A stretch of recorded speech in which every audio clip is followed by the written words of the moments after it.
বাংলাদেশে সফররত আইএমএফ এর প্রতিনিধি দলের সাথে বৈঠকের কথা রয়েছে বাংলাদেশ ব্যাংকের ঊর্ধ্বতন কর্মকর্তাদের। এ বিষয়ে বিস্তারিত জানাতে বাংলাদেশ ব্যাংকের সামনে আছেন সহকর্মী আতাউর নিয়ন। বিস্তারিত জানবো তার কাছ থেকে। আতাউর, বৈঠকে কি কি বিষয়ে আলাপ হবে সে ব্যাপারে আপনি এখন পর্যন্ত কিছু জানতে পেরেছেন কিনা?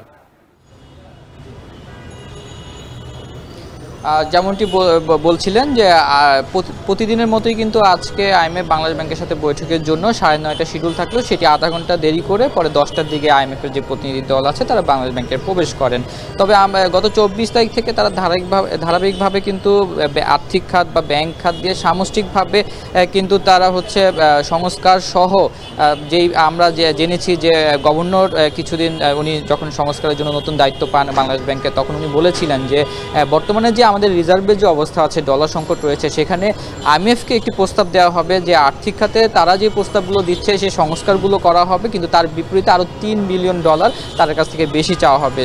তো সেই দিক থেকে আসলে আইএমএফ গত 24 তারিখ যখন বাংলাদেশে এসে প্রথম দফায় বৈঠক করা শুরু করেন, তারই ধারাবাহিকতায় আজকেও তারা বৈঠক করতে এসেছে এবং আজকে যে বিষয়টা নিয়ে আসলে বৈঠক করবে তার একটি বিষয় হচ্ছে সার্বিক যে আর্থিক খাত রয়েছে বাংলাদেশের, মানে শুধুমাত্র কিন্তু ব্যাংকিং খাত নিয়ে কিন্তু তারা আলোচনা করবেন না বা শুধু ঋণ নিয়ে করবেন না। তারা সার্বিক যে আর্থিক খাত রয়েছে সেই আর্থিক খাতের মধ্যে আমাদের ব্যাংক খাত রয়েছে, আমাদের শেয়ার বাজার, পুঁজিবাজার রয়েছে, আমাদের যেই নন ব্যাংকিং ফিনান্সিয়াল ইনস্টিটিউটগুলো রয়েছে বা ব্যাংকিং বাইরে যেই আমরা যদি বলি আর্থিক ছোট যে কোম্পানিগুলো রয়েছে, সেই ফাইন্যান্স কোম্পানিগুলো রয়েছে, সেগুলোর বিষয়ে মানে সার্বিকভাবে তারা আলোচনা করবেন। তো আমরা দেখেছি যে আসলে আমাদের যে আর্থিক খাত রয়েছে সেটি গত 15 বছরে কিন্তু একটি ভঙ্গুর অবস্থায় রয়েছে। শুধু যে ব্যাংক খাতের খেলাপি ঋণ বেড়েছে বা সেখানে একটি অনিয়ম হয়েছে সেটি কিন্তু না।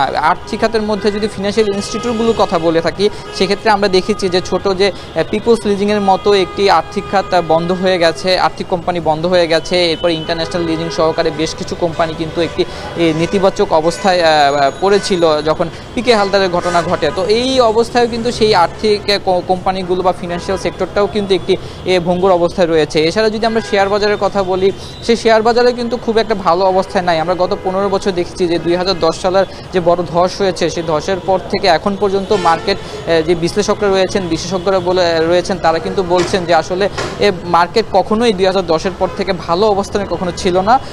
উত্থান পতনের ধারাবাহিকতা হয়তো মার্কেটে থাকবে, কিন্তু একটি গতিশীল যে মার্কেট সেটি কিন্তু আমরা এখন পর্যন্ত দেশের পুঁজিবাজারে দেখতে পারিনি। তো সার্বিকভাবে আসলে আজকে তারা যে শিডিউল রয়েছে সেই শিডিউল অনুযায়ী তারা জানিয়েছে যে তারা ওভারঅল যেই সার্বিক আর্থিক খাত রয়েছে প্রতিটি সেক্টর ধরে সেই সেক্টর বিষয়গুলোতে বাংলাদেশ ব্যাংকের সাথে তারা বৈঠক করবে। এবং জানিয়ে রাখি যে আগামীকালকে তাদের বাংলাদেশ ব্যাংকের সর্বশেষ বাংলাদেশ ব্যাংক বা বাংলাদেশের সফরের শেষ দিন রয়েছে। এই পরবর্তীতে তারা জানা যাবে যে আসলে বাংলাদেশ পরবর্তী কিস্তি পাচ্ছে কিনা, সেই বিষয়ে তারা পরবর্তী তাদের বোর্ডের থেকে সিদ্ধান্ত নিয়ে জানাবে। তো এই ছিল আজকের আইএমএফের মিটিংয়ে এখন পর্যন্ত বাংলাদেশ ব্যাংকের আমার কাছ থেকে সর্বশেষ।